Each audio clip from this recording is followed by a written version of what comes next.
sur Fleur d'Avocat. Je suis Lila Louise Maréchaux et dans ce podcast, je vais à la rencontre des avocats bien dans leur robe. Aujourd'hui, mon invitée est maître Apolline Larose Servetti, qui est avocate au barreau de Paris depuis 2015, collaboratrice au sein du cabinet Apsis Avocat, pour lequel elle pratique une activité généraliste avec notamment du droit de la famille, mais aussi du droit de l'immobilier et du droit pénal. Alors c'est une interview qui ravira celles et ceux d'entre vous, et notamment les plus jeunes, mais pas que, qui vous interrogez sur est-ce qu'il est possible de devenir avocat quand on n'a pas fait de stage avant d'intégrer l'école des avocats d'où que ce soit d'ailleurs, l'école des avocats tout court, puisque vous allez voir que Apolline a essuyé pas mal de revers avant d'intégrer un cabinet, et ça ne l'empêche pas aujourd'hui de prendre beaucoup de plaisir à exercer son métier, et donc c'est une bonne nouvelle. Je remercie pour la recommandation maître Martin Pichon, qui est aussi un invité du podcast et dont je vous invite à découvrir l'interview par ailleurs. Je remercie aussi les dernières personnes qui ont pris le temps de laisser un avis et 5 étoiles sur iTunes ou Apple Podcast. Et en fait, je viens juste de voir les dernières actualisations. C'est pour ça que je ne vous avais pas remercié dans les précédents épisodes. Mais donc, à la rencontre de RFJLD 878, Graines d'avocate et Fleur de Lupin. Vraiment, merci beaucoup pour vos avis. Ça compte beaucoup pour les algorithmes, ça aide à faire connaître Fleur d'avocat et à bien la placer dans les classements. Donc c'est formidable. Je vous souhaite une très bonne écoute à tous et vous dis à la semaine prochaine. Bonjour Apolline Larose Servetti. Bonjour. Merci d'être mon invitée sur Fleur d'avocat. Merci de m'avoir proposé. Alors Apolline, raconte-moi comment et pourquoi tu es devenue avocate. Alors, ça remonte au collège et je pense que c'était un défi que je m'étais fixé toute seule, puisqu'à l'époque j'étais timide maladive. Mais quand je dis maladive, c'est vraiment maladive parce que je crois que je n'ai pas adressé la parole à un professeur de toute ma scolarité. Tu veux dire jusqu'au lycée, quoi? Jusqu'au début lycée, ouais. Et quand j'ai dit à mes amis que je pensais être avocate, je pensais au métier d'avocat, ils ont tous rigolé en me disant mais enfin tu te rends compte qu'il va falloir que tu parles à pas mal de gens. Et je sais pas pourquoi, je pense qu'il y avait ce côté un petit peu aider des gens justement qui n'arrivent pas à parler, comme moi, et qui pourraient prendre la parole. Donc vraiment la racine latine de, ouais, de la profession. Le quoi. Cliché. Exactement. Et j'hésitais, et puis après j'ai commencé le théâtre, ça m'a aidé à me sentir beaucoup plus sûre de moi, à parler en public. Théâtre, c'est toi qui t'es inscrite, c'est tes parents qui t'ont inscrite, voyant que vraiment ça Non, n'allait pas. c'est moi, j'avais une copine au collège qui en faisait. Et je me suis dit, bah, ça a l'air top. Et ça m'a beaucoup aidée. Et ensuite, du coup, j'ai dit à mes parents, bah, maintenant, j'hésite entre avocate ou faire de la mise en scène. Et ils m'ont dit, ah, bah, tu vas aller à la fac. Ouais, c'est ça. Et à juste titre, ils m'ont dit, bah, tu sais, le théâtre, tu pourras en faire quand tu le souhaites, dans tes loisirs. C'est quand même mieux d'avoir un métier un peu plus stable, même si bon, on pourra reparler de la stabilité. De la stabilité des ouais, avocats. c'est ça. Et c'est comme ça, du coup, que j'ai commencé la fac de droit à la sortie du lycée. Quand est-ce que ta timidité maladive s'est arrangée? Mais je sais pas si elle s'arrange, en fait. Je pense que tu la camoufles plus ou moins bien. T'arrives de plus en plus à la camoufler. Mais par exemple, moi parfois j'ai encore tu sais le moment où tu dois aller voir une greffière pour lui demander quelque chose, et ben j'ai encore ce moment de ah non, j'ai pas envie de taper à sa porte, j'ai pas envie de lui parler, et bon, tu peux pas dire à ton client j'ai pas osé aller voir la greffière, donc je peux pas vous répondre, donc tu te fais violence et t'y vas. Mais je sens qu'il y a encore il y a encore ça très profondément. Ouais, mais entre je n'ai parlé à aucun professeur Oui. de toute ma scolarité jusqu'au début du lycée et de temps en temps j'hésite à taper la porte d'une greffière, il y a quand même plusieurs marches. Oui, non, je pense que ça s'est vraiment amélioré avec le théâtre. C'est-à-dire qu'à partir du moment où je me suis dit t'es capable de jouer une scène devant pas mal de gens, bon bah à côté de ça tu peux aller parler à ta prof d'histoire géo, quoi. C'est a priori faisable, mais c'est vrai que je suis partie de loin. Je suis partie de très très loin. Et comment ça s'est passé en fac de droit? Très mal au début, vraiment très mal. Je crois que t'es Il n'y a pas beaucoup de personnes qui m'ont répondu ça. Franchement, Ah ouais? très mal. Ouais. Assez peu, ouais. Alors, ben non, moi très mal parce que j'ai eu mon bac très jeune. J'ai eu mon bac à 16 ans. Donc, T'as sauté des j'ai classes? sauté de classe, ouais. Ok. Donc, je suis arrivée à la fac très jeune. Moi, C'était quoi d'arriver si jeune à la fac? c'était super. Parce que, en fait, ces 2 ans d'avance, je les ai très mal vécus jusqu'au lycée.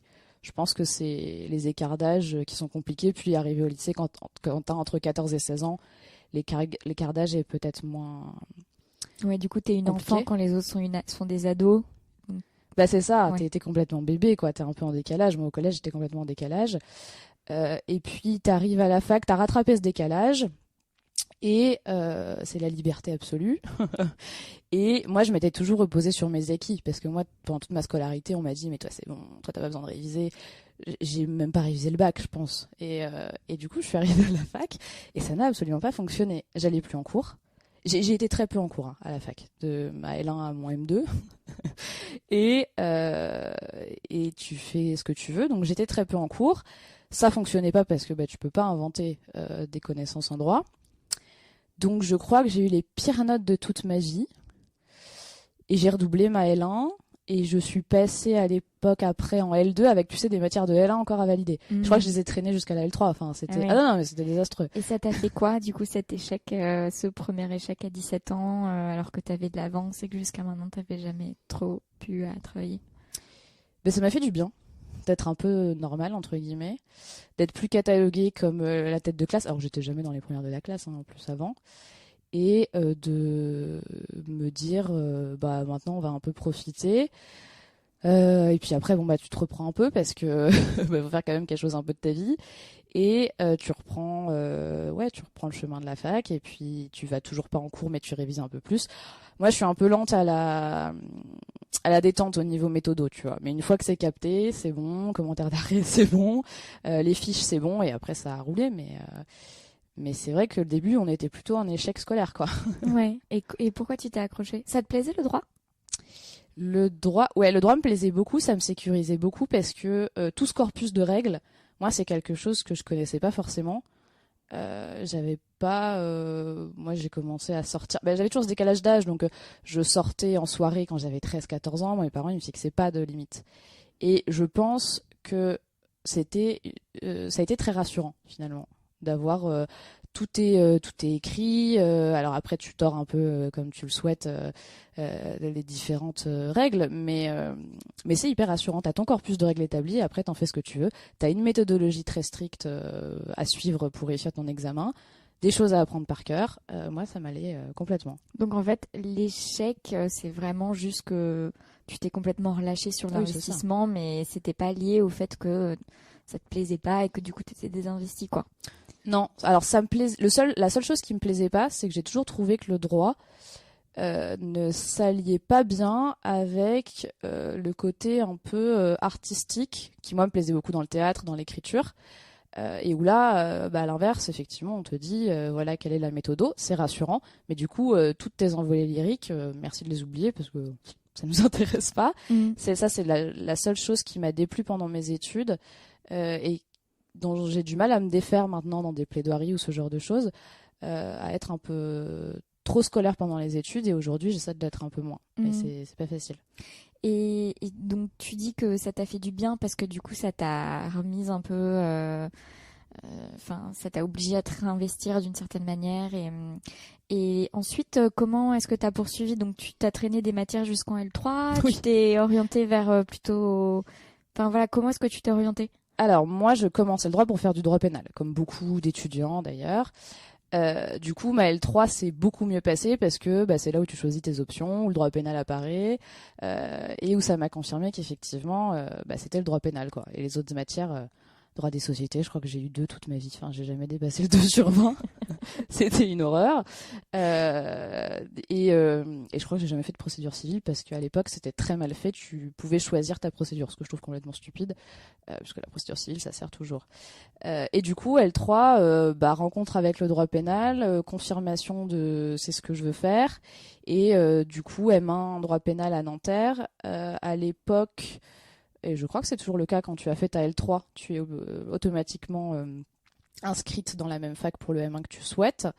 Et là, révélation plus, enfin, on a appris les connaissances de base et on peut discuter de choses beaucoup plus intéressantes, quoi. Donc après, ça roule beaucoup mieux à partir de la L3. Tu te projetais toujours comme avocate ou est-ce que tu t'as envisagé d'autres choses pendant tes études? J'ai envisagé le métier de juge d'instruction. Parce que encore plus petite, je voulais être détective privé. Mais détective privé type Sherlock Holmes, pas je cherche les maris infidèles. Et du coup, je trouvais que c'est ce qui se rapprochait le plus. Mais j'avais toujours ce métier d'avocat qui est celui qu'on connaît le plus en fait quand on fait du droit. Et du coup, je me suis pas tellement posé de questions. J'ai passé le concours, le CRFPA. Mais je m'étais dit, si jamais je l'ai pas, je verrai ce que je tente. Et à ça, c'est ajouté un peu l'associatif, puisque j'ai donné des cours en détention via l'association du Génépi. Je sais pas si tu connais. Et je m'étais dit, du coup, si jamais je rate l'examen du CRFPA, je me dirigerai peut-être plus vers tout ce qui est insertion probation. Alors, pas côté détention, mais...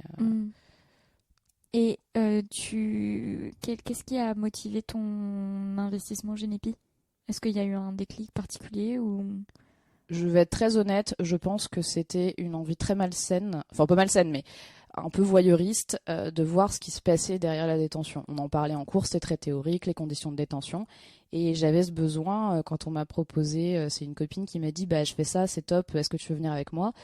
J'avais ce besoin de me dire, ok, super, je vais enfin voir et parler avec des gens qui sont vraiment détenus. Mais donc c'est de la curiosité, c'est pas une envie malsaine? Oui, c'est une curiosité malsaine, c'est ça que je voulais dire. Malsain, je sais pas, mais de la curiosité. C'est marrant, tu te dises que c'est malsain? Parce qu'il y a ce côté un peu voyeuriste, on peut se renseigner, il y a de quoi se renseigner sans avoir besoin d'aller voir. À l'époque, je pense que c'était vraiment ça. Maintenant, je trouve ça très bien, il faut aller voir ce qui se passe en détention, il faut parler avec des détenus, mais si je suis très honnête, à l'époque, c'était surtout de la curiosité, plus que de l'engagement. Et après, c'est devenu un vrai engagement. Et t'étais gênée à l'idée de cette curiosité? Tu la sentais un peu malsaine à l'époque? T'étais gênée d'avoir cette démarche? J'étais gênée d'avoir cette démarche parce que je la sentais pas à 100% investissement associatif. Okay. Il y avait un petit Tu la sentais un peu trop perso et pas assez investissement pour la communauté. C'est ça, il y avait un petit pourcentage de je vais pouvoir dire à mes amis que je suis allée en détention, je vais voir comment c'est. Et c'est pour ça que j'utilise le terme malsain. Mais bon, en soi, la finalité, c'était quand même d'aller participer en détention au décloisonnement de ces lieux. Et ça t'a apporté quoi? Ça m'a apporté énormément. Ça m'a apporté la possibilité de comprendre, je le savais déjà, mais là vraiment de le comprendre, que ça semble fou, enfin ça semble logique, mais ça va mieux en le disant, que ce sont des êtres humains qui sont en détention, que même des gens qui sont détenus pour des causes parfois assez inquiétantes sont humains. Moi j'ai rencontré des gens qui, par exemple, me souhaitaient bon courage pour mes partiels, se souvenaient de choses que je pouvais leur raconter, alors qu'ils attendaient des jugements ou qu'ils étaient là pour des peines assez longues. Et j'ai rencontré des gens qui m'ont vraiment touchée. Et ça a été là le début de il faut qu'on fasse quelque chose pour les conditions de détention en France. C'est très peu relayé, ça n'intéresse pas grand monde, mais c'est insoutenable. Tu dis que tu as rencontré des gens qui t'ont touché. Ce qui te touchait, c'était qu'ils s'intéressaient à toi? Ou c'est... Ce qui me touchait, c'est qu'ils ne comprenaient pas ce que je faisais là gratuitement. Le Génépi nous disait, la première chose qu'il faut leur expliquer, c'est que vous venez gratuitement. Ils ne le comprenaient pas. Ils me disaient, mais non, mais t'es payé, ou c'est pour valider un semestre à la fac, ou... Je leur disais, mais non, c'est complètement gratuit. Et ça, ils ne le comprenaient pas. Et ça m'a touchée parce que c'est des gens qui sont tellement habitués à être mis au banc de la société, c'est des gens qui intéressent personne. Ou à l'inverse, qui intéressent, mais parce qu'on s'en sert à des fins politiques pour plus de répression. En fait, ça a réveillé, je pense, les raisons pour lesquelles j'ai voulu être avocate. C'est vraiment le côté, ils sont laissés pour compte et il faut que quelqu'un porte leur voix. Et le Génépi, c'était aussi ça. Je crois que ça a été dissous, c'est pour ça que je parle de ça au passé. Mais c'était porter la voix de gens dont tout le monde s'en fiche et que personne ne veut entendre, quoi. Et tu dis que, donc, en plus d'avoir réveillé ton envie d'être avocate d'une certaine manière à nouveau, que ça a marqué le début de quelque chose sur le fait de faire connaître les conditions de détention en France et d'œuvrer pour de meilleures conditions de détention en France. Je me souviens plus exactement des mots que tu as utilisés, mais c'était l'idée. Ouais. Comment est-ce que du coup tu as poursuivi est-ce que tu as poursuivi ça tout de suite ou est-ce que c'est quelque chose qui est revenu plus tard? Alors, je l'ai poursuivi tant que j'ai pu, parce que le GNEPI, tu peux le faire que quand t'es étudiante.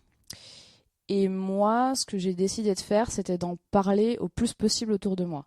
Le plus possible autour de moi. Que ce soit ma famille, mes amis qui faisaient pas de droit, j'ai saoulé tout le monde avec ça, vraiment. Les gens n'en pouvaient plus. Et c'est, en fait, j'allais en parler exprès pour qu'on me réponde, ça va, la prison, on connaît, c'est Disneyland, etc. Pouvoir lancer ce débat et dire, mais non, moi c'est pas ça, regardez, j'y suis allée, etc. Et sensibiliser de cette manière. Après, en termes d'action associative, c'est vrai qu'il n'y en a pas forcément eu. Et quelles étaient les réactions à ces débats que tu provoquais? Est-ce que tu as atteint ton objectif de faire parler? On en parlait, après il y a des gens qui changeront jamais de position. Mais moi je pense qu'il faut que tout le monde en fait aille en détention. Ça devrait faire partie de la JAPD là qui sert à rien et où tout le monde est content de manger des frites. Il faudrait que ça fasse aussi partie de cette éducation citoyenne, de voir ce qui se passe vraiment, et c'est déplorable ce qui se passe. Le droit n'existe plus en fait en prison, et notamment je pense au droit du travail. Mais en face, les gens, en fait, je pense que les gens se disent que ça leur arrivera jamais. Ils se retrouveront jamais en détention, donc ça les intéresse pas. Et pour eux, c'est des monstres en prison, donc c'est pas très intéressant, quoi. Et donc tu en parles beaucoup autour de toi. Dans un premier temps, c'est ce qui est déjà beaucoup. Hein. Tu dis, dans l'absolu, c'est déjà beaucoup de t'investir par le fait de provoquer du débat sur un sujet qui te tient à cœur. Mais tu te réinvestis pas nécessairement dans une nouvelle association. Tu poursuis tes études de droit. Enfin, du coup, en l'occurrence, tu passes le concours, l'examen du CRFPA. J'allais te demander, tu as fait des stages? J'ai fait aucun stage et ça a été un gros problème au moment après le CRFPA. Ok, donc le CRFPA, tu l'as eu du premier coup? J'ai eu du premier coup, ouais. Et là, tu intègres l'école. Oui. Et il est temps de trouver un stage. Et tu dis que ça a été un problème. Ça a été un vrai problème. Alors pas pour mon PPI que j'ai réussi à faire. J'avais candidaté au tribunal judiciaire de Nanterre, donc je l'ai fait au parquet, ce stage au parquet mineur, et c'était vraiment très intéressant. Mais pour le stage avocat, stage final. Et là, tu l'as trouvé facilement au parquet? C'est via l'école. Donc en fait, ils sélectionnent des profils et puis. Ok. Et là, ils étaient. Tu sais ce qui leur avait plu? C'était le GNEPI justement? Non, parce que l'entretien que j'ai passé à l'époque avec un magistrat qui est désormais à Paris, d'ailleurs, je le vois de temps en temps, a été tout à fait infâme. Ça s'est très mal passé cet entretien. Puisque il m'a lui-même reproché de ne pas avoir fait de stage en cabinet d'avocat. Donc je comprenais pas très bien le rapport avec le fait d'être en stage au parquet. Et puis après, on n'était pas d'accord sur la détention provisoire. Donc vous avez eu un débat sur la détention provisoire. Parce il me parle de mon mémoire et je lui dis, moi j'ai fait mon mémoire sur les procédures spécifiques à la délinquance sexuelle, et je lui dis, il y a encore beaucoup de détention provisoire. Et il me dit, c'est faux, il s'avère que je suis JLD. Super l'entretien. Donc du coup, je peux vous dire que non.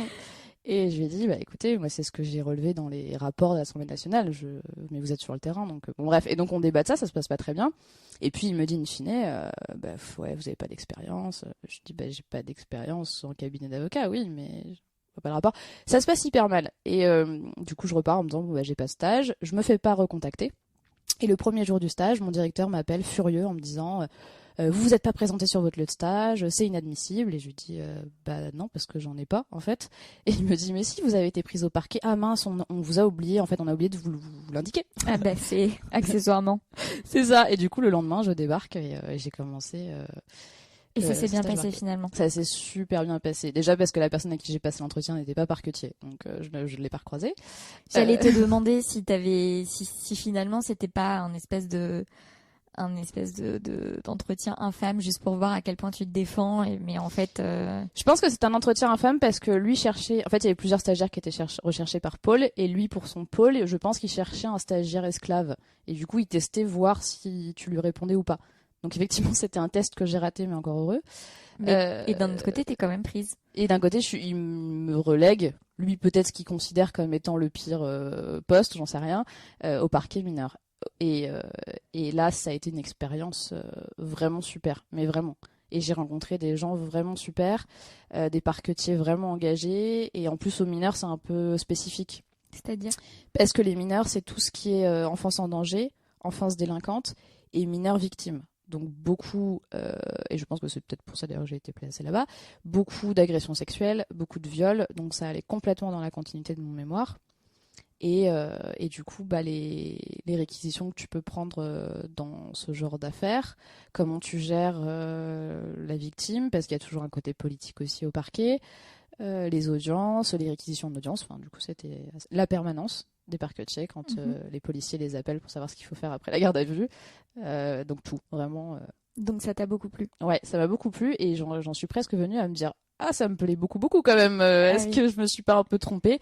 Et finalement non. Mais... Si t'avais voulu devenir parquetière, il aurait fallu que tu passes l'ENM? Oui, ou que là j'attends de faire une passerelle. Je crois qu'elle existe toujours, oui.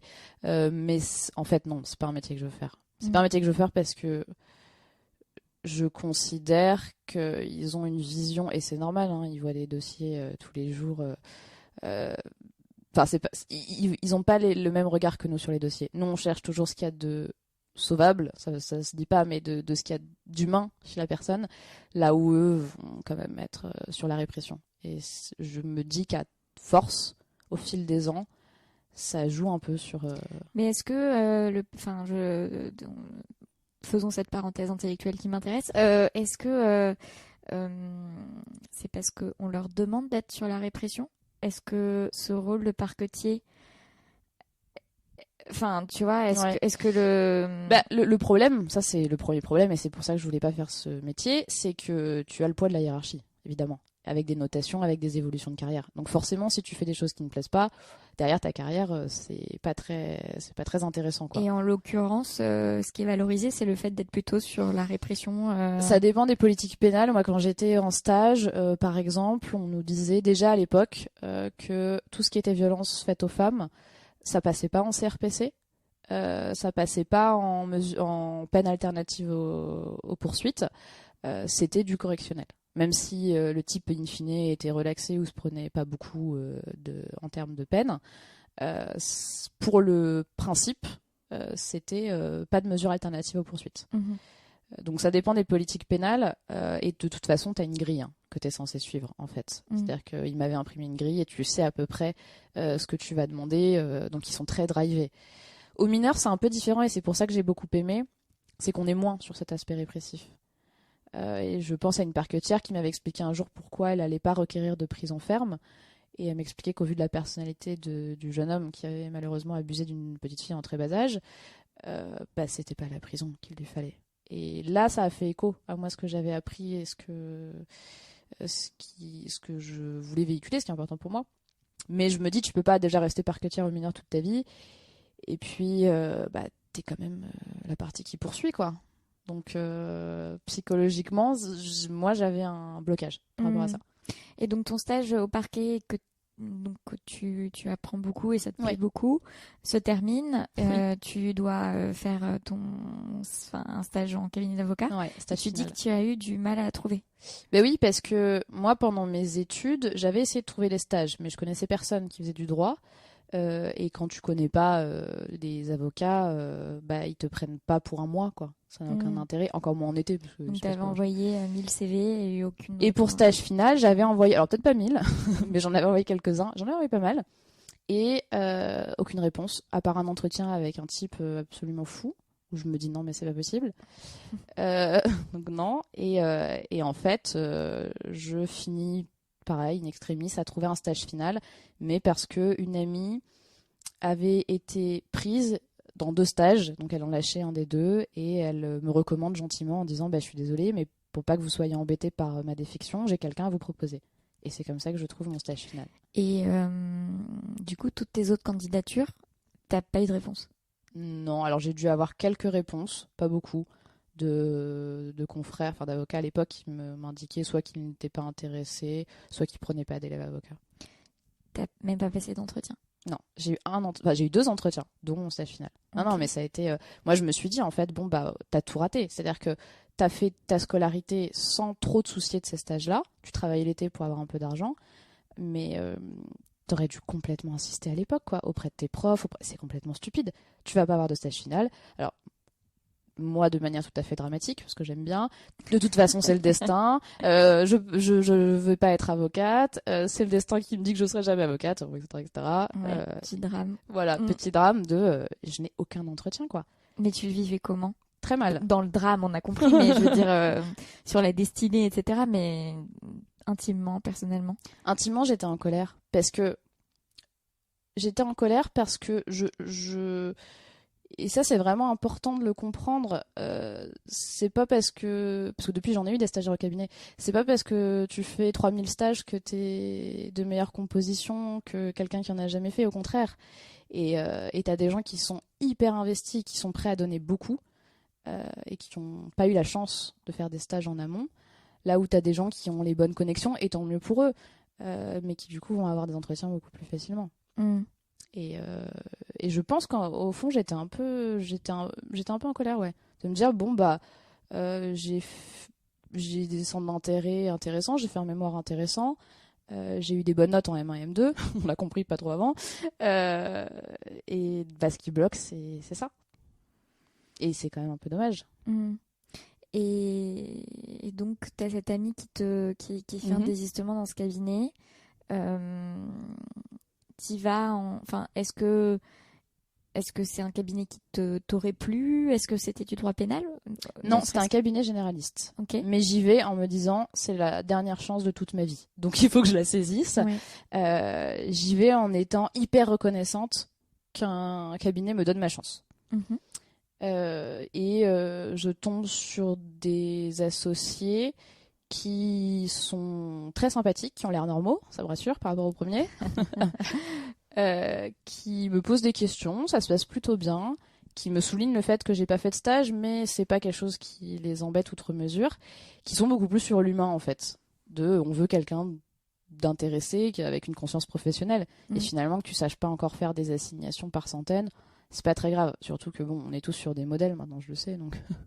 Bon, voilà. Mais et puis je vois pas très bien ce que tu apprends en un mois de stage pendant ta scolarité, finalement. Donc voilà, l'entretien se passe bien et je crois qu'il me rappelle assez rapidement. Et puis bah c'est parti, le stage commence et là c'est le stress pour moi, hein, c'est moi qui me mets un stress de bah ça y est, c'est parti quoi. Donc ça veut dire quoi, tu te mets un stress? Bah je me dis c'est le test ultime parce que là c'est la première fois vu que c'est mon premier stage. Finalement, c'est la première fois que je vais découvrir le métier d'avocat. Et c'est d'ailleurs ce qu'on me disait aussi. Et c'est ce que je me disais aussi. Donc c'est le stress qu'après toutes ces années d'études et l'idée que tu avais que ce serait ta profession, qu'en fait ça te plaise pas. Et que je sois pas à la hauteur surtout. Que tu sois pas à la hauteur. C'était plutôt ça. Et c'est vrai qu'on me le disait souvent, mais vous voulez être avocate, mais vous avez jamais fait de stage. Comment vous pouvez savoir que vous voulez faire ce métier? Et ça se passe super bien. C'est difficile parce que c'est que des matières que je connais pas. Donc beaucoup de droit civil. Beaucoup de droit civil, beaucoup de procédures civiles que je n'ai jamais étudiées. Ils me préviennent en me disant nous ce sera pas que du pénal, pas de problème. Et là je me rends compte que par rapport à mes autres camarades, je suis hyper bien formée. J'ai jamais vu des gens prendre autant le temps de m'expliquer des choses. Alors que sur une journée, maintenant que je sais à quoi ressemble une journée d'avocat, franchement, c'est quand même hyper gratifiant et je rattrape, je pense, en 6 mois de stage tous les stages que j'aurais pu faire et tout un semestre de procédure civile que j'aurais pu étudier, quoi. Ça se passe bien. Après, il y a des moments où c'est difficile. Enfin, c'est entrer dans le monde du travail, donc forcément, ça se fait pas sans heurts. T'es stressé pour rien. Aujourd'hui, avec le recul, tu te dis, oh là là, j'étais stressée parce que j'ai oublié le timbre-bras. Voilà. Mais c'est top. Franchement, c'est top. Ouais. Et comment tu envisages la suite? Moi, je me dis, bon, bah, ça va être de nouveau les recherches sans fin. Je savais pas s'il comptait me proposer une collab ou pas. S'il te l'avait proposé, t'en avais envie? Alors que c'était pas que du pénal? Ouais, je m'étais dit, bah, je continue comme ça. Et en fait, un jour, je me souviens très bien, je fais une boulette, mais pas une boulette très importante. Mais moi, avec le recul, je dis que c'était pas importante. Mais sur le coup, je me dis, ah, mais c'est horrible, je vais me faire virer, ça y est, mon stage est fini, machin. Et je vais les voir en tremblant. horrible en leur disant c'est horrible, j'ai mis signification d'arrêt au lieu de signification à jugement, je peux payer le timbre si vous voulez, enfin bref. Et ce que j'ai su après, je l'ai pas su sur le moment, c'est que c'est ce jour-là qu'ils ont décidé de me proposer une collab.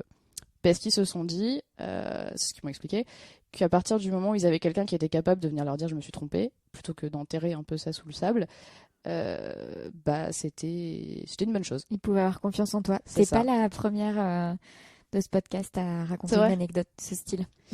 Je sais plus qui est l'invité, pour être honnête. Je commence à me perdre un peu dans les j'imagine que ils doivent tous un peu se recouper en plus, se ressembler.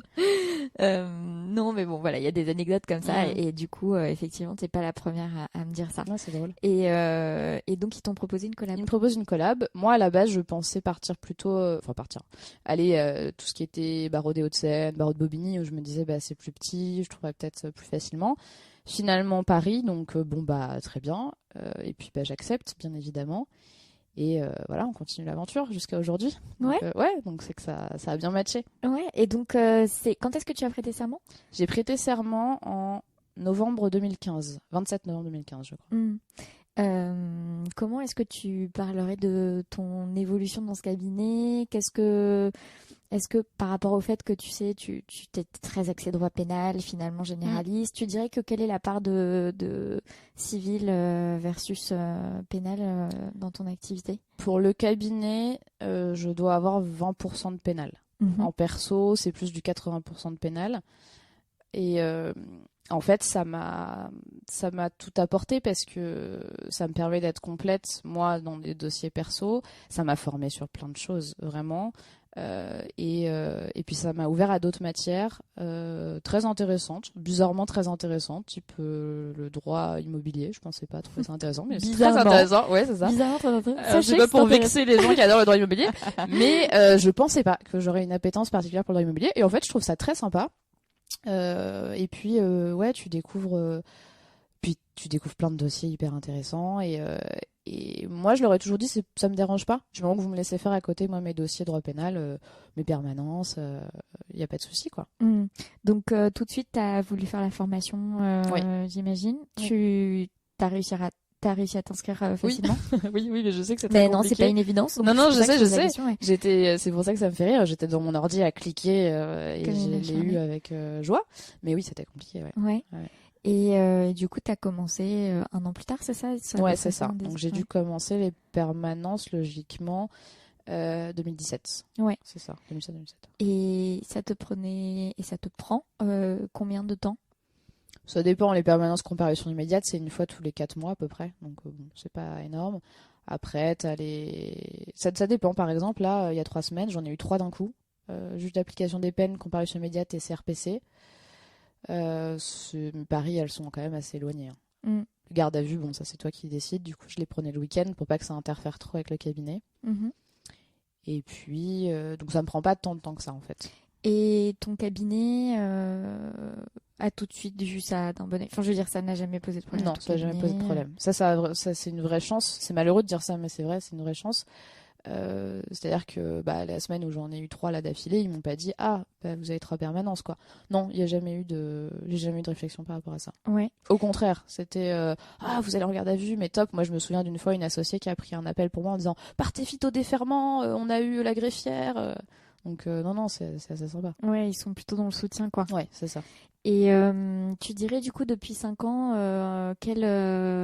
est-ce qu'il y a eu des grandes étapes dans ton évolution ou est-ce que tu as l'impression que c'est une montée en compétences progressive comment est-ce que quelle serait ta rétrospective sur ces dernières années ?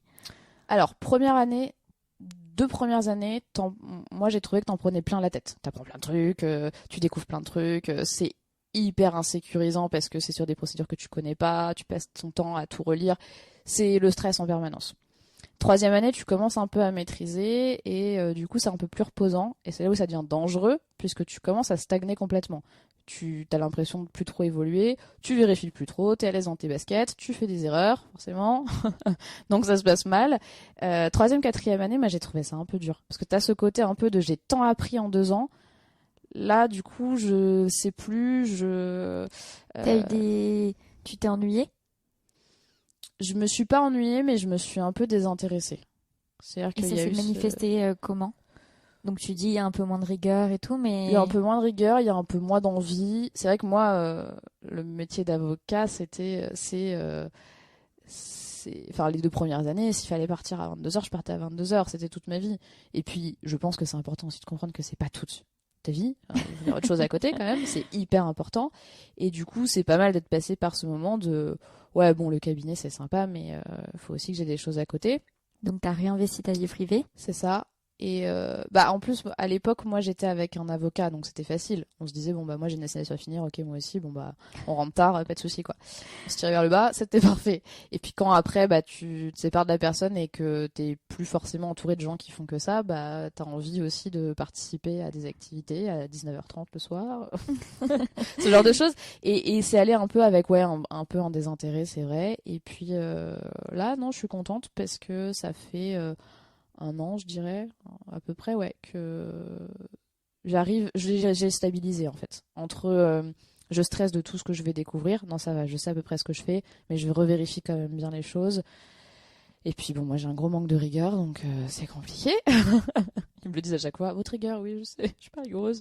J'essaye de l'être au max, mais c'est vrai que ça c'est un gros défaut et forcément qui peut être un peu problématique. Moi, je trouve qu'en fait, la barre des 3-4 ans est dure. Et après, ça va. Et est-ce que tu as l'impression qu'il y a quelque chose qui t'a réengagé? Ou est-ce que c'est juste... Non, je sais pas. C'est peut-être parce que j'étais aussi dans une mauvaise période de ma vie où il y avait... ça m'intéressait... C'est pas que ça m'intéressait plus, mais j'étais un peu plus blasée à cette période de ma vie. Je savais pas si je voulais m'installer, rester en collaboration. Et puis... Comment est-ce que tu as tergiversé? Bah, en fait, c'est de voir tes amis aussi au fur et à mesure s'installer. Donc, moi, après, dans ma collaboration, j'ai une certaine liberté. Donc, j'ai pas ce côté de j'ai envie de m'installer pour être tranquille. C'est pas ça. Et puis après, tu t'occupes de tes dossiers perso et tu te dis, ouais, en même temps, c'est quand même pas mal d'avoir quelqu'un avec qui tu peux toujours discuter du dossier. Et, et puis après, c'est financier aussi, hein. Et puis, en fait, c'est ça. Ce qui s'est passé, c'est que le Covid est arrivé en mars. Et j'ai senti une vraie solidarité et on avait vraiment plaisir à se retrouver. C'était déjà le cas, mais là, ça s'est encore amplifié. Et puis, mine de rien, c'est rassurant d'avoir c'est pas un salaire, mais d'avoir une rétrocession tous les mois, d'être avec des gens humains avec qui on peut discuter des dossiers. Et c'est bizarre à dire, mais ça m'a vraiment aidé aussi. Dans cette année 2020 très bizarre pour tout le monde, non mais c'est super d'avoir un espèce de repère fixe avec des gens que j'apprécie énormément et on s'est encore plus, je trouve, rapprochés, enfin c'est un peu bizarre dit comme ça, mais serrer les coudes en tout cas et du coup ça m'a confortée dans le fait que je voulais rester. Ok, donc une tergiversation, tu vois tous tes potes qui s'installent. T'avais l'impression qu'ils s'installaient en réaction contre le cabinet dans lequel ils étaient? Oui. Pour la plupart. Pour la plupart. C'était quand même très rare qu'ils s'installent alors que tout se passait bien. C'était soit un licenciement, soit ça se passait pas bien, ils pouvaient pas développer, soit ils s'associaient avec quelqu'un d'autre et du coup c'était le moment de partir et tu vois tous les gens évoluer parce que c'est un peu l'évolution et tu te dis mais pourquoi moi j'y vais pas et en fait bah non j'ai pas envie et c'est pareil je pense que les 3-4 ans ça correspond aussi à ça me dire mais pourquoi tu te lances pas, t'oses pas te lancer, tu vois tout le monde le fait et puis après accepter que bah non en fait moi ça se passe très bien en collaboration. Il y a plein de gens qui me disent alors c'est pour quand l'installation? Bah je sais pas tout de suite ça viendra mais ouais mais c'est cool. Oui, oui, non mais oui, c'est pour dire que voilà, on peut avoir un stage sans faire de stage, on peut avoir un stage sans faire de stage avant, et on peut être heureux en collab. C'est important de le rappeler. C'est pour ça que ce podcast existe. Ouais.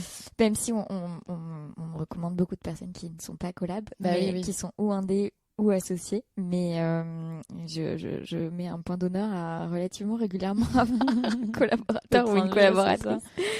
Et ok, et donc cette sensation que le Covid a été un peu peut-être une fin de tergiversation parce que le plaisir enfin voilà, le sens du collectif s'est réaffirmé, ça a été un moment de solidarité. Comment est-ce que ça s'est exprimé cette solidarité? Déjà, ils ont fait en sorte de pas baisser ma rétrocession. Alors, on va me dire c'est normal. Oui, c'est normal, mais ça a pas été le cas de tous les cabinets malheureusement, parce que certains pouvaient pas. Et en plus, nous, on est sur une petite structure, donc sans connaître véritablement leur comptabilité, je sais que c'est quand même pas facile. Et bien évidemment, un confinement total en mars où on m'a jamais demandé quoi que ce soit. Et puis en mai, pareil, c'est eux qui m'ont dit qu'est-ce que vous voulez faire, comment vous voulez travailler. Enfin, il y a jamais eu on m'a jamais imposé un retour. Si j'avais dit bah non, moi j'ai peur, je veux rester chez moi. Bon bah je restais chez moi quoi. Ils s'y seraient pas opposés.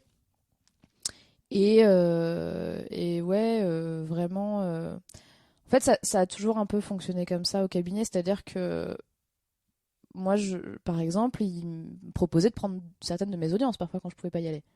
Alors qu'ils n'ont pas du tout l'obligation. C'est vraiment. En fait, j'ai l'impression qu'au fil des années, même s'ils restent associés et que je suis collaboratrice, le rapport, il y a de moins en moins de rapports hiérarchiques et il devrait pas y en avoir en fait dans une collaboration, mais ça existe. Et c'est vraiment, je sais que si j'ai besoin demain, je peux les appeler. À l'inverse, quand certaines des associées étaient enceintes, moi je leur ai toujours dit si vous avez besoin que je vous amène des dossiers de plaidoirie, si vous avez besoin que j'aille plaider quoi que ce soit, c'est du donnant-donnant en fait, mais c'est pas le cas dans tous les cabinets. Et tu parles de ta clientèle personnelle. T'en as beaucoup? Ça dépend des années, ça dépend du temps que je veux bien accorder à ça. C'est vrai qu'il y a des années où je me dis bon bah tant pis, je travaille 7 sur 7 et je développe.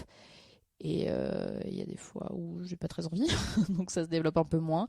C'est fluctuant, mais en ce moment, ouais, ça va, ça se maintient. C'est des dossiers qui te sont envoyés, c'est des dossiers que tu vas chercher.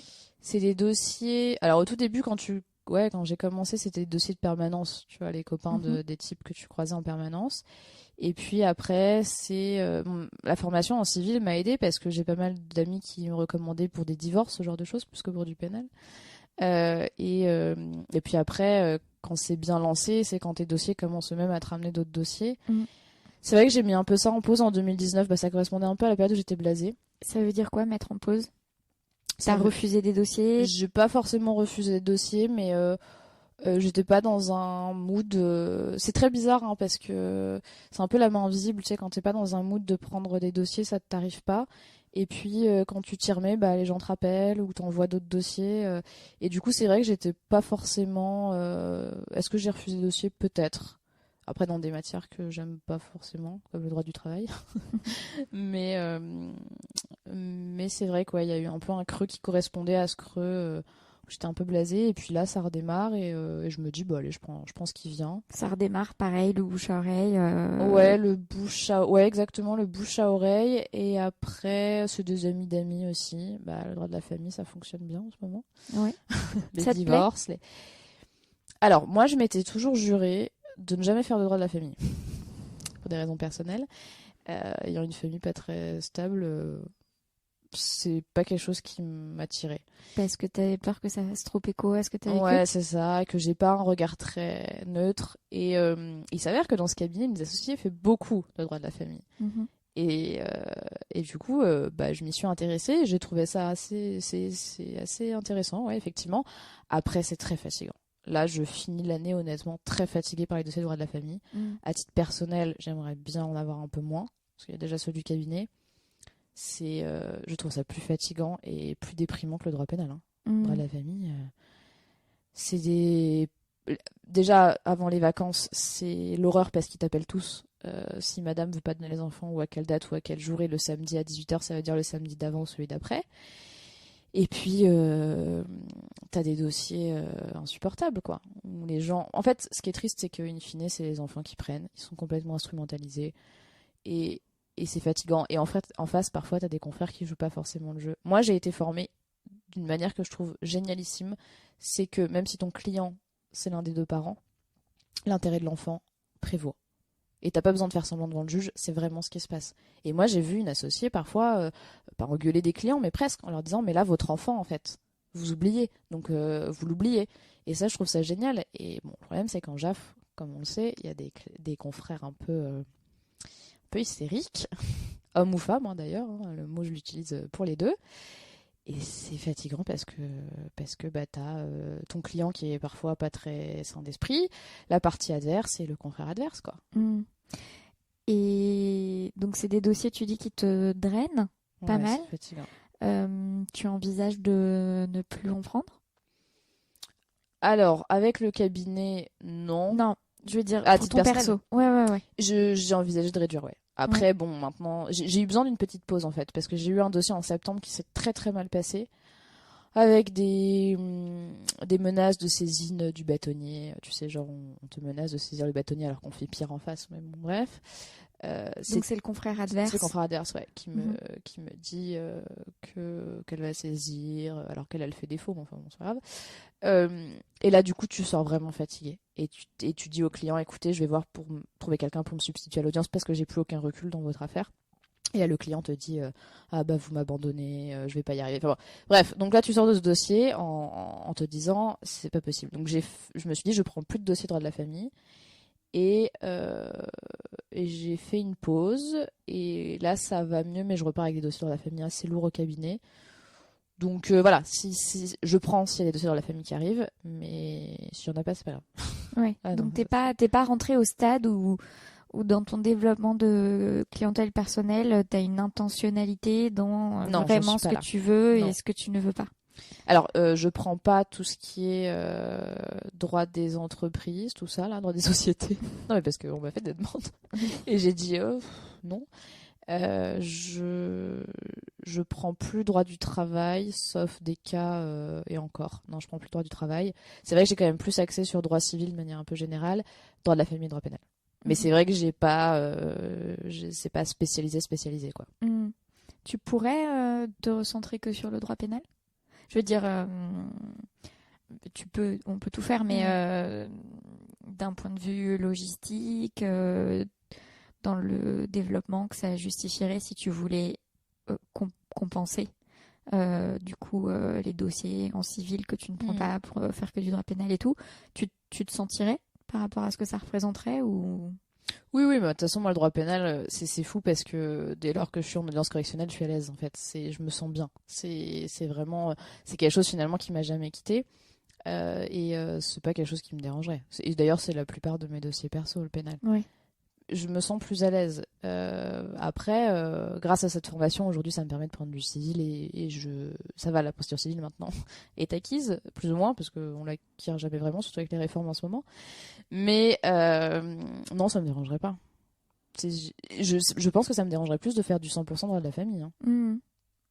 Non, mais en fait, je pensais pas tellement à l'aspect Ah, émotionnel, émotionnel, je pensais plus à, même d'un point de vue strictement financier.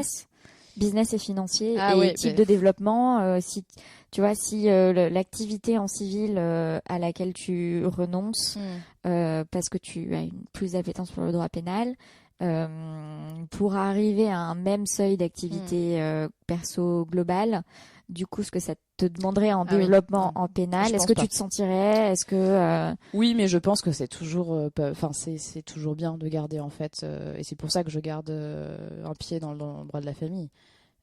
Parce que bah oui, ça te fait manger un peu plus et ça te permet à côté justement de faire du droit pénal et de faire des permanences parce que les permanences sont très mal payées. Donc c'est pas quelque chose qui me dérange, mais par exemple des dossiers qui payent très bien et je ne sais pas pourquoi j'en ai beaucoup, c'est le droit des successions. Mhm. Alors ça pour le coup, là j'en ai un en ce moment. C'est pareil, si je pouvais me débarrasser de ce genre de contentieux, c'est lourd, mais ça paye bien et ça dure un petit moment, mais émotionnellement c'est compliqué aussi. En fait, oui, ta question, c'est plutôt le juste équilibre justement entre émotion, ce que tu as envie de faire, et Ouais. financièrement. Bah, tu es obligé de prendre les deux en considération. Alors moi, un peu moins, vu que je suis en collab, j'ai la chance de me dire, bon, bah tel dossier, je le prends pas, ça a l'air un peu compliqué. Euh, mais j'imagine que quand tu t'installes, de toute façon, ce choix, soit très vite tu essaies de choisir en fait une voie un peu spécifique et de la tenir, soit tu prends un peu ce qui vient quoi. Mhm. T'aimes bien faire plusieurs trucs? Cet aspect généraliste, t'aimes bien? Je pensais pas, mais en fait je crois que oui. Ouais. Et en même temps, c'est aussi parfois un peu déplaisant Parce qu'à force de toucher à tout, t'approfondis rien aussi. Hein. Enfin, c'est pas le cas. On approfondit les dossiers qu'on traite. Mais c'est vrai que quand tu te retrouves face à un confrère qui fait du droit du travail H24 et que toi t'arrives au prud'homme, moi j'y vais 2 fois par an au prud'homme, tu vois. Tu sens que c'est pas trop ton monde, quoi. Et on te le fait comprendre. Donc c'est bien et en même temps, faut aussi savoir se recentrer parfois, je pense. D'où ton centrage plus c'est ça. IMO, famille, pénal. C'est ça. Enfin, civil, oui, en plus général. Oui, c'est vrai. Construction aussi, parfois. Mais ça, c'est pareil, construction, c'est hyper spécifique. Donc, bon. J'ai sauté une question que je voulais te poser sur tes honoraires. Oui. Est-ce que ça va?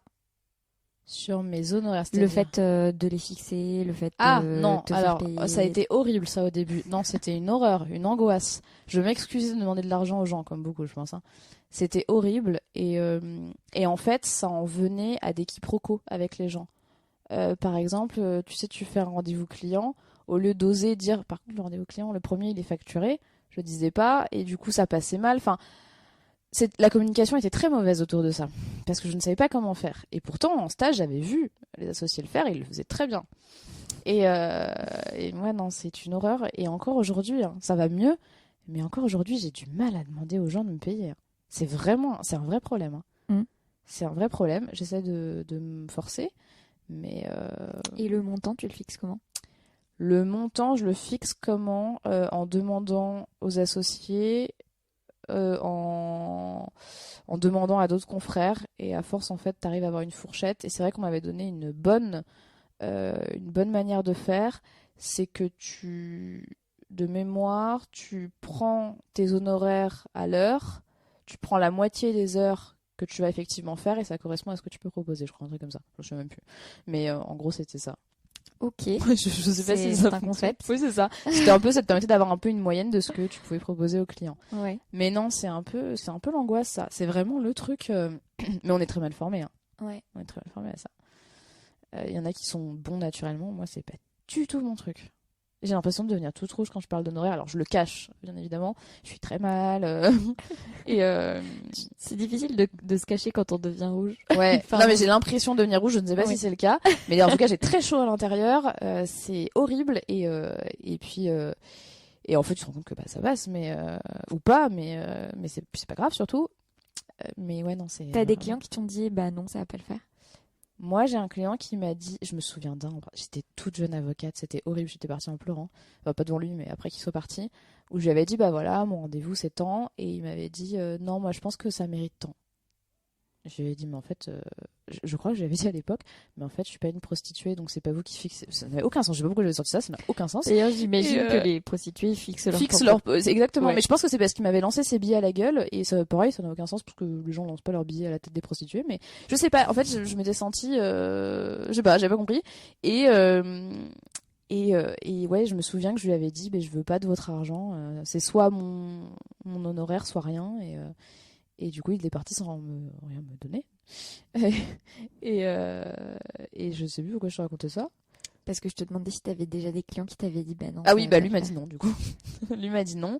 Et après, je sais que j'ai un client qui m'a dit non, mais parce que j'avais fait exprès de fixer très haut mes honoraires, parce qu'on était parti sur un dossier droit de la famille où le monsieur était pas très net. T'avais pas envie, quoi. J'avais pas envie. Tu sais, le dossier de la famille où on te dit mon ex est perverse narcissique, donc il faudra l'expliquer au juge. Oui, d'accord, ok, non, je fais pas les pervers narcissiques. Êtes-vous spécialisé en pervers narcissique ? Non, je n'ai pas fait de master. Donc non. Et lui, du coup, pour le coup, pouvait pas me payer, donc il m'a dit non et ça m'allait très bien. Mais c'est vrai que tu te rends compte qu'en fait, quand tu fixes tes honoraires et que c'est comme ça, il y a peu de gens en fait qui refusent. Si, une fois, une dame là qui m'a dit que le prix d'un divorce était trop cher et parce que tu sais, t'as tous les confrères sur internet qui te font divorcer pour 300 €. Je lui ai dit, pas de problème. Allez divorcer. Allez divorcer sur internet pour 300 €, il n'y a pas de souci. Mais je trouve ça important, faut pas se brader. En fait, moi avant, je me bradais en me disant, faut pas que je donne un prix trop élevé, machin. Et en fait, faut pas se brader parce que sinon, ça veut dire que ta prestation, elle est pas terrible. Et surtout que t'as pas confiance en toi, quoi. Donc, j'essaie de travailler là-dessus. Ouais, non, mais c'est un vrai sujet. Moi, c'est dans la formation sur le développement clientèle de Fleur d'Avocat, il y a tout un module là-dessus et c'est vrai que c'est intéressant Il faut que je regarde ça. de voir en fait les réactions des unes et des autres par rapport à ça et comment elles s'organisent. Mais c'est un sujet pour effectivement beaucoup de personnes, quoi. Bah ouais, parce que moi, je déteste discuter d'argent parce que pour moi, tu me dis c'est temps, ok, c'est temps. Je suis très mauvaise négociatrice en plus. Je me souviens quand ça n'a rien à voir, mais quand j'étais en Thaïlande sur les marchés où le jeu c'est de négocier, moi à chaque fois que je donnais un prix, la dame était morte de rire, elle allait montrer à toutes ses copines. Elle me disait oui, bien sûr, pas de problème, oui, je vais te le vendre à ce prix-là. Ouais, moi aussi, je suis très comme mauvaise. ça. Je suis comme ça à chaque fois au Maroc quand je voyage. Oui, ok. Alors que tu proposes vois, déjà vrai... un prix hyper bas et tu as quand même l'impression de te faire arnaquer, mais tu te dis bah je sais pas, c'est quand même pas cher déjà. Ouais. Et c'est horrible. Ouais, c'est vraiment. Et c'est vrai qu'en France, on n'a vraiment pas cette culture. Et ouais, j'ai une amie, je crois qu'elle est d'origine marocaine, et elle négocie tout, mais même en France, quoi. Mais genre même dans des magasins, genre institutionnels, tu vois. Ouais. Moi, jamais. Elle négocie avec son coiffeur, tu vois, elle négocie genre le brushing et tout. Ça fonctionne. La totale, et ça fonctionne, ouais. Voilà, comme quoi. Ah ouais, non, moi, je peux pas faire ça. Et ça me stresse de devoir négocier. Donc, tout ce qui est autour de l'argent me stresse. Mais bon, ça, il faut outrepasser, hein, parce que sinon, tu manges pas. Donc. Ok. Comment est-ce que Déjà, est-ce que tu as... Enfin, j'ai envie de dire, tu fais du pénal en perso, donc c'est déjà de l'associatif, mais est-ce que tu as repris une activité associative autour du monde pénitentiaire? Non, et c'est mon grand regret. Après, Alors, c'est pas une activité associative, mais j'ai un peu déplacé ça sur autre chose. C'est que ma petite sœur travaille elle est salariée d'une association qui vient en aide aux personnes sans domicile fixe, en tout cas en rupture de lien, et qui sont à la recherche d'un hébergement, notamment. Et parmi ces personnes qu'elle suit, elle a souvent des personnes qui ont des problèmes avec la justice. Et c'est vrai que moi, c'est des dossiers que j'accepte de prendre gratuitement. Donner de mon temps, c'est ce que je sais faire en plus, et c'est un peu ma manière de participer et de les aider et de les défendre face à des magistrats qui comprennent. Je comprends pas comment les magistrats n'arrivent toujours pas à capter ce que ça veut dire être à la rue. On peut pas leur demander la même chose que des gens qui sont domiciliés, qui ont un travail. Enfin, bref, mais du coup, j'ai un peu déplacé ça là-dessus. J'ai pas le temps en fait, mais je voulais. Enfin, c'est vrai de dire j'ai pas le temps. Mais tu fais déjà beaucoup de choses. Oui, non, mais je voulais faire un peu plus, plus sur le côté sans papier, personnes sans papier, réfugiés, voilà.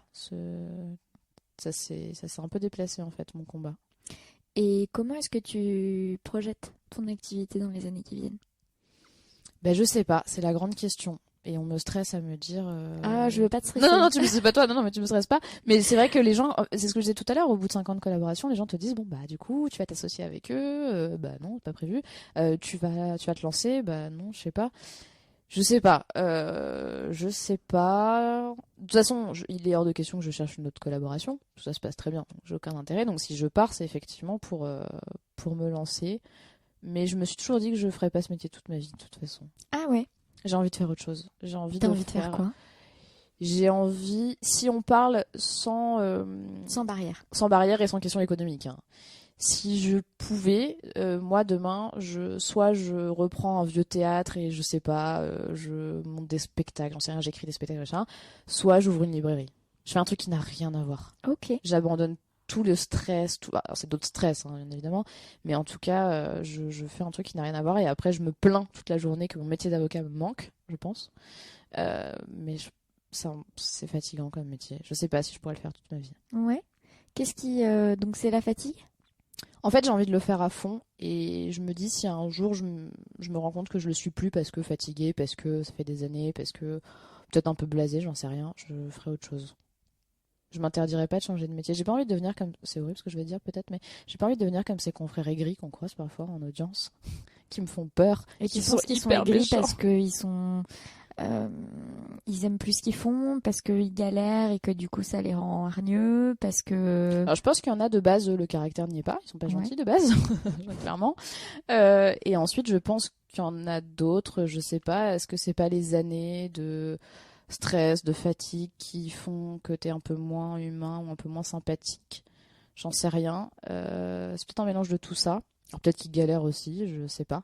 Mais c'est pas souvent ceux qui ont l'air de galérer. Hein. Et est-ce que c'est une perspective qui te plaît de te dire je le fais pendant un temps puis ensuite je fais complètement autre chose?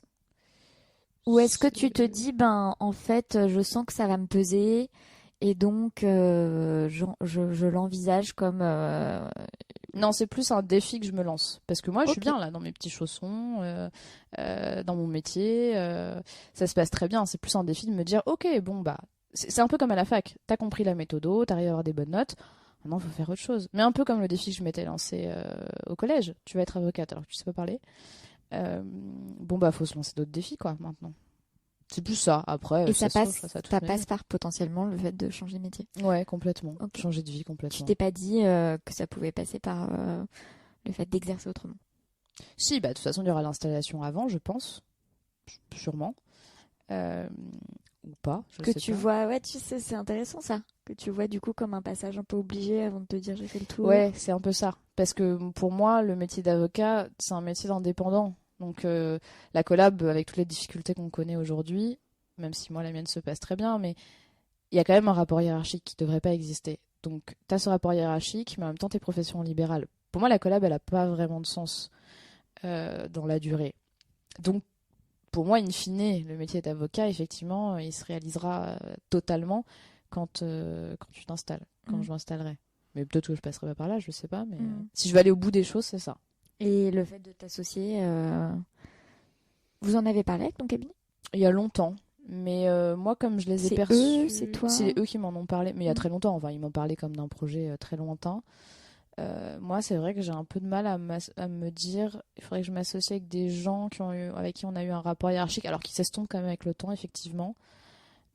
Mais je me connais, j'ai du mal. Enfin, moi, je respecte trop l'autorité, donc j'aurais du mal à m'imposer, à dire non, je veux pas ce choix de rideau. Enfin, j'avoue pas, mais euh, ça n'a aucun sens de. Ce tapis ne Ouais, me ce plaît pas. tapis, je n'aime pas du tout. Je n'ose pas le dire, donc je vais devoir le voir tous les jours.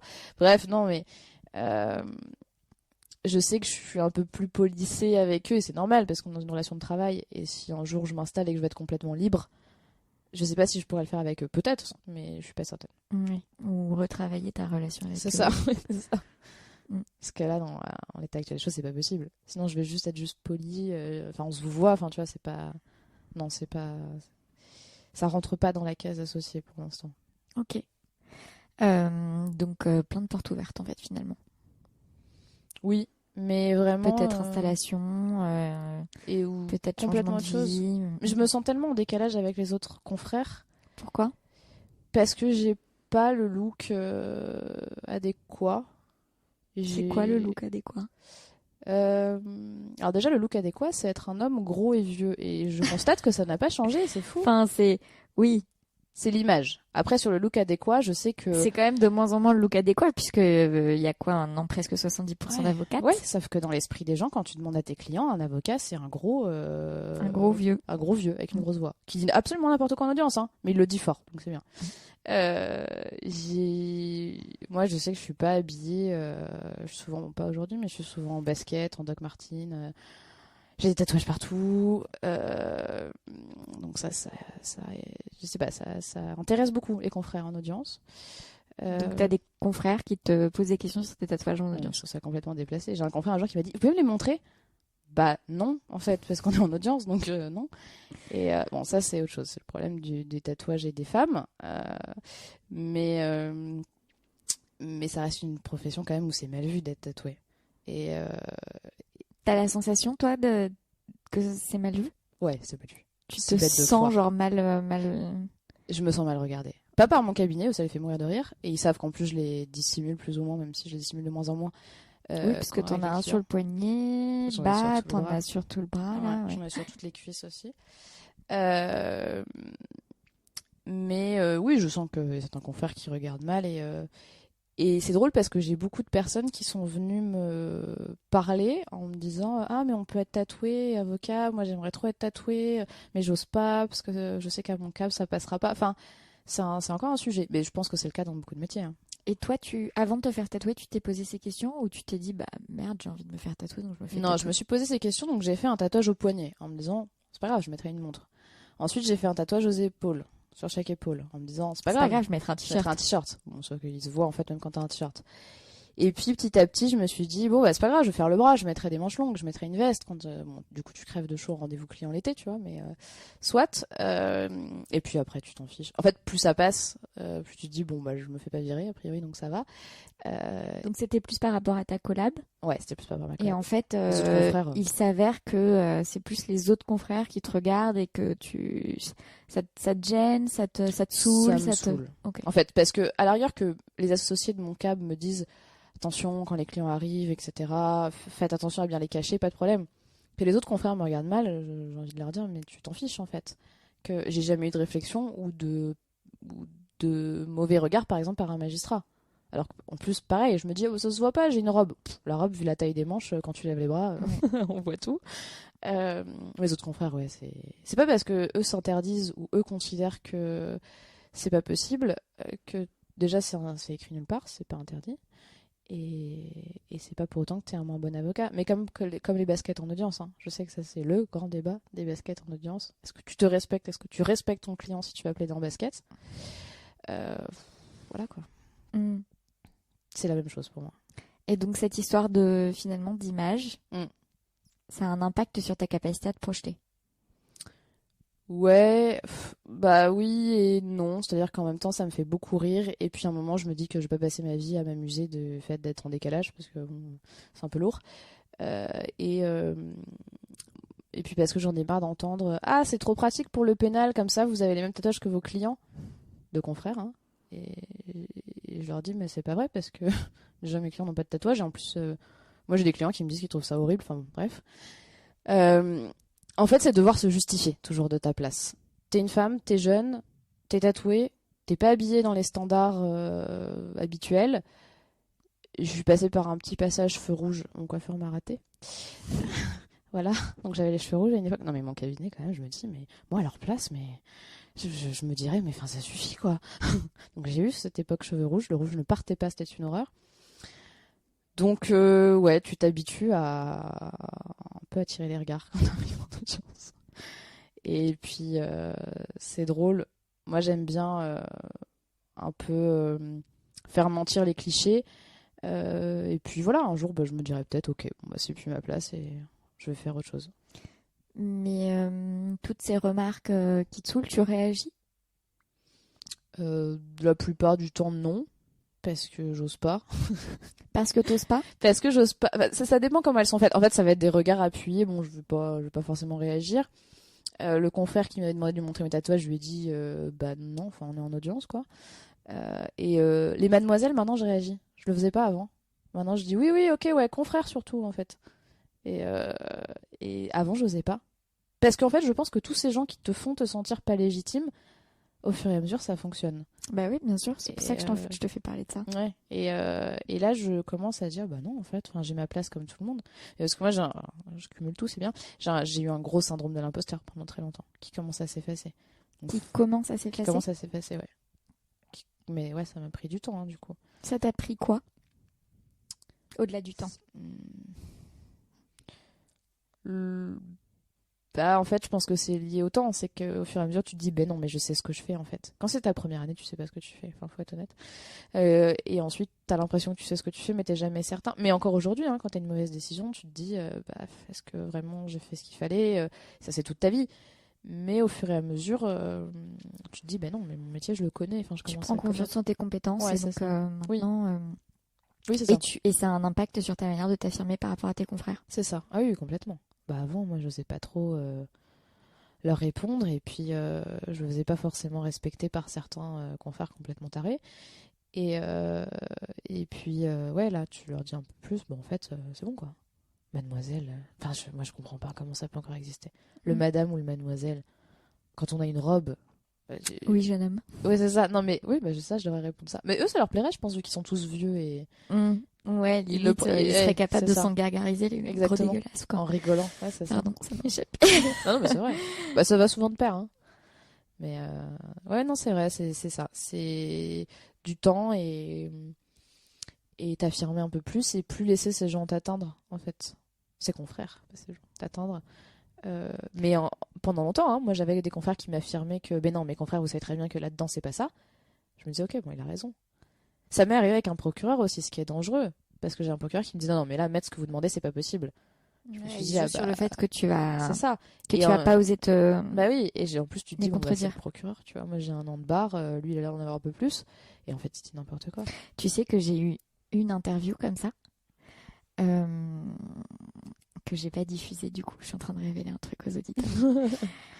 Une interview que j'ai faite, et puis j'ai posé une question, c'était une série spéciale, et j'ai posé une question, et j'estime que cet invité a répondu à côté, et je lui ai dit, oui, mais c'est pas la question que je vous ai posée, moi je vous ai demandé, et il me dit, mais j'ai répondu à votre question.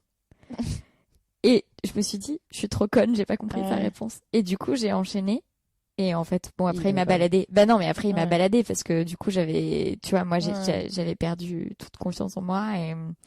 Et puis, résultat, cette interview n'était pas intéressante. Donc, j'ai décidé de pas la diffuser. Ah, mais ça, c'est horrible, hein.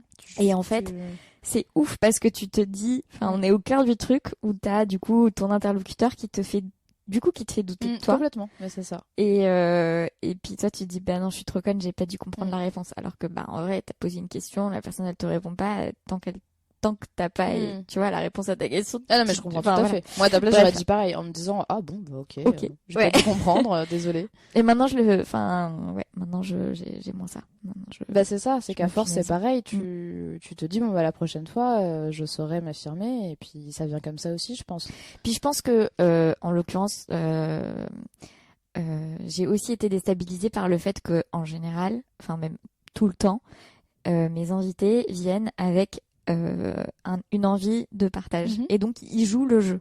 Ils jouent le jeu du divan, quoi. Bah ouais. Et en fait, là, je suis tombée sur quelqu'un qui a pas complètement joué le jeu. Et donc, ça m'a déstabilisée parce que j'ai pas l'habitude, en fait. Et donc, maintenant, je suis plus vigilante, mais bon, voilà. Alors que toi, et les avocats et les avocates en général, il y a quand même cette adversité, tu vois. Moi, sur ce canapé, ou n'importe où je fais les interviews, il y a un a priori on travaille ensemble vers un objectif commun, et c'est un moment plutôt agréable et bienveillant et tout, tu vois. Alors que quand c'est ton confrère, du contentieux, partie adverse, chacun, enfin, tu sais ce que je veux dire, l'a priori de bienveillance, potentiellement, tu peux partir sur un a priori de confraternité qui fait qu'il y a une loyauté dans les échanges, mais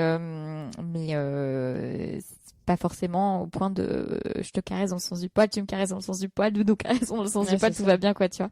Donc bref, tout ça moi, pour ça me dire fait que... beaucoup rire, hein. Moi, c'est ce que je fais, hein. C'est-à-dire que je commence toujours très gentil. Donc, et il y a des confrères qui prennent ça pour de la faiblesse. C'est très drôle, du coup, quand ils se rendent compte que, bah non, en fait, moi j'ai été polie, mais maintenant, si tu veux qu'on ne soit pas, t'inquiète pas, je peux ne pas l'être aussi, quoi. Et c'est là où tu vois les vraies personnalités se révéler, d'ailleurs. C'est très, très intéressant. T'as déjà osé saisir l'ordre? Non, parce que j'ai pas eu trop de raisons de le faire, sauf erreur. J'ai pas eu de...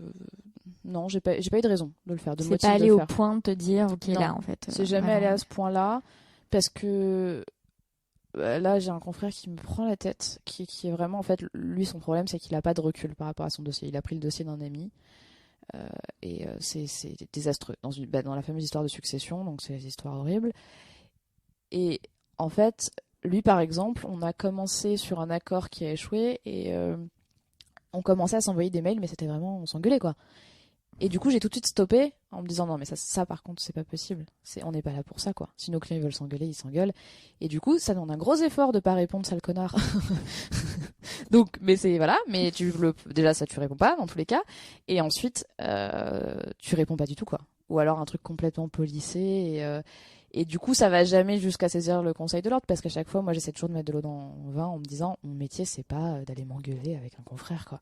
C'est un peu la honte même. Mais bon, il y a des fois c'est compliqué, hein. Donc tu es diplomate. J'essaie, ouais. C'est un talent. Je déteste le conflit. C'est bizarre pour un avocat. Non, c'est le cas de beaucoup d'avocats. Ouais, je déteste ça. J'ai horreur de ça. Et ça me met très mal à l'aise quand conflit je reçois un mail. Conflit à titre personnel, ouais. Ouais. Et même dans mes dossiers, hein, quand je reçois un mail méchant d'un confrère, je me mets genre 5 minutes à l'ouvrir en me disant oh non. Et après je le lis et du coup j'ai envie de rentrer dedans. Je dis ah non, machin. Donc, non, parce que j'ai un associé du cabinet qui m'a appris que tout pouvait se régler en protocolant. Je trouvais ça un peu triste en me disant bah non. Et en fait, il a raison. Et tu protocoles beaucoup du coup? Non, pas du tout. J'essaie toujours de le proposer, mais en fait, j'ai un associé du mais cabinet qui m'a appris un truc formidable, mais je le fais pas du tout. Non, mais parce que en fait, il y a très peu de confrères qui le font. Et il y a très peu de confrères que ça n'intéresse pas. Et je pense qu'il faudrait qu'on s'y mette un peu plus, vraiment. C'est fou parce que, bon, c'est sûrement parce que j'ai une vision déformée, parce que les réseaux sociaux et tout, mais j'ai l'impression qu'on ne parle que de règlements amiables des différends. Mais je pense que c'est vrai. On en parle beaucoup. Voilà. Et du coup, toi, ce que tu vois dans la pratique, c'est que on en parle, mais il y en a quand même très peu qui sont sensibles au point que ça se met en application. Mais parce que, en fait, par principe, et je peux tout à fait comprendre ce que disent les confrères, c'est que, parce que moi, je parlais de protocole entre avocats. Et ce qui se passe en ce moment, c'est qu'on nous impose un peu des médiateurs, ce genre d'intervenants, et ça froisse les avocats parce que c'est payant déjà, donc pour les clients c'est différent. Et surtout, si toi t'as pas réussi à trouver un accord, t'as l'impression que c'est pas le médiateur du schmoll qui va y arriver. Sauf que parfois c'est le cas, parce que c'est quelqu'un d'extérieur, parce qu'il a plus de recul, j'en sais rien. Et parfois c'est pas le cas, parce qu'effectivement t'as déjà cherché à trouver un accord. Donc je pense qu'en fait les avocats sont très réfractaires à ça, qu'au contraire les magistrats, tribunal, chancellerie poussent beaucoup pour qu'on ait de plus en plus de modes alternatifs parce que les tribunaux sont saturés. Et au milieu de tout ça, je pense qu'il faut avoir l'intelligence de se dire ok, dans certains dossiers, il faut que je me rapproche de mon confrère. Pas forcément de partir sur des médiations. Mais moi je pensais à ça, parce que du coup quand j'entends règlement amiable des différends et tout, bien évidemment je pense à la médiation stricto sensu. Et à l'arbitrage stricto sensu et tout, mais je pense aussi juste au fait de régler à l'amiable par protocole. Toi, t'as l'impression que ça marche pas. Moi, je me rends compte qu'il y a certains confrères qui comprennent pas mon approche quand je les appelle pour leur parler. Et d'ailleurs, il y a certains confrères à qui c'est dangereux. Moi, celle qui a failli m'emmener devant le bâtonnier, c'est parce que on se parlait en off, en fait. C'était le droit de la famille, et moi, je considère qu'il faut toujours parler en off en droit de la famille. On se retrouve pas devant le juge à dire bonjour, je veux l'enfant, non, c'est moi. Enfin, et en fait, c'est au travers de nos échanges qu'elle m'a reproché de dire des choses en off et pas les mêmes en on. Mais oui, c'est le principe des échanges entre avocats. Voilà. Mais bon, bref, et on n'était pas d'accord sur plein de trucs, peu importe. Et en fait, je me suis rendu compte que par exemple, avec elle, c'était dangereux. Elle, il fallait juste venir en audience, plaider, repartir. Comment tu t'en es rendu compte? Quand elle m'a dit qu'elle allait me traîner dans le bâtonnier, où je me suis dit ah, et on avait une audience juste après. J'ai trouvé personne pour me substituer, donc j'y suis allée, et ça s'est très bien passé à l'audience. Enfin, ça s'est très bien passé. On s'est dit bonjour, au revoir. Et je me suis dit, ok, avec ce type de consoeur, en fait, faut juste dire bonjour, au revoir, enfin, je plaide et on se reparle plus. Parce que tout est interprété, tout est tordu, tout est exagéré, ça ressort dans la requête qu'elle va déposer. Enfin, c'est une horreur. Et c'est dommage parce qu'on gagne un temps fou à parler. Et les clients aussi. Donc oui, hors arbitrage, effectivement, protocole, c'est très intéressant. Et on a tous à y gagner, mais on n'est pas formé à ça. Et qu'est-ce qui fait que ton boss y arrivait pas, toi? Alors j'ai moins de dossiers que lui. C'est horrible ma question, je suis désolée. Non, c'est horrible. C'est que je pense que lui, il a ce côté négociation commerçant où je disais, moi je l'ai pas forcément. Alors bizarrement en négociation, si. Je fais pour les autres, ça va. Je fais des demandes complètement hallucinantes, ça passe à chaque fois. Mais qu'est-ce qui fait qu'il y arrive et pas moi? La nature des dossiers, parce qu'en pénal, tu négocies pas. Heureusement, je sais pas. À part en CRPC. Et puis, j'ai moins de dossiers. J'ai pas de dossier Técom, par exemple. Ok, donc c'est parce que les dossiers sur lesquels et parce que moi, je tombe sur des tarés aussi en face. Ils veulent pas. Ils sont bizarres. Non, mais bon, c'est pas très confraternel de dire ça, pardon. Mais je tombe sur On n'a pas donné de nom, donc tout va bien. Non, j'en ai pas de nom, surtout pas. Je tombe sur des confrères un peu spéciaux, voilà. Où c'est pas possible. Ok. Quelle est ta dernière joie, Pauline? Ma dernière joie? Oui. Professionnelle, j'imagine? Ta dernière joie? C'est une bonne question. Et c'est un peu triste de pas répondre du tac au tac. Ma dernière joie non professionnelle, c'est d'avoir reçu mon sommier. Je vais enfin pouvoir mieux dormir. Voilà, si tu veux savoir. C'est trop bien comme joie. Ouais, parce que j'ai un problème avec le sommeil. C'est-à-dire que je dors pas très bien. Et là, du coup, hier, je me suis mise dans mon lit et je me suis dit, ah, j'espère que ça va un peu réparer les nuits où je dors pas trop. Et professionnelle, c'est pas la dernière, mais la plus forte, c'est d'avoir pu appeler un de mes clients et lui dire, vous allez avoir vos enfants. Ça fait 4 ans que madame ment sur tout, sur quoi elle peut mentir. C'est fini. Décision définitive. Elle pourra plus faire appel. vous allez avoir vos enfants. Et de recevoir les photos derrière. Ça, c'était fou. Et tu vois, comme quoi le droit de la famille, c'est horrible, c'est prenant, c'est affreux. Tu croises des gens complètement tarés, et puis t'as ça. Et ça, c'est fou. Et ces photos, je crois que je les ai gardées. Ouais, non, ça, c'était très, très beau. Et il y en a plein, en fait, des petites joies professionnelles. Là, récemment, je pense qu'on est tous fatigués, donc on n'arrive pas à trouver. Mais il y en a plein, et c'est pour ça qu'on fait ce métier. C'est hyper bateau de dire ça, mais c'est vrai. Hein. Qu'est-ce que tu portes sous ta robe? Qu'est-ce que je porte sous ma robe?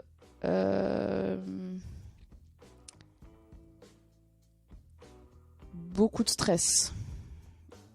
Et si tu parles de vêtements, souvent un jean et des baskets, malheureusement. Je sais que ça va pas plaire. Et parenthèse, mais ton stress, tu essayes de faire quelque chose? Je le cache. Et pour lutter contre... J'ai toujours été très stressée. Donc ça, c'est quelque chose qui fait partie de ma personnalité. Et c'est un moteur, en fait. Quand je sens que je suis stressée, c'est que là, faut y aller. Et les pires plaidoiries, c'est quand j'étais pas stressée. J'y suis allée tranquille, et bah... il peut-être fallu être un peu moins tranquille. Très bien. Merci beaucoup, Apolline. Merci à toi. C'était très cool. Merci beaucoup. On va pouvoir dîner maintenant. Oui.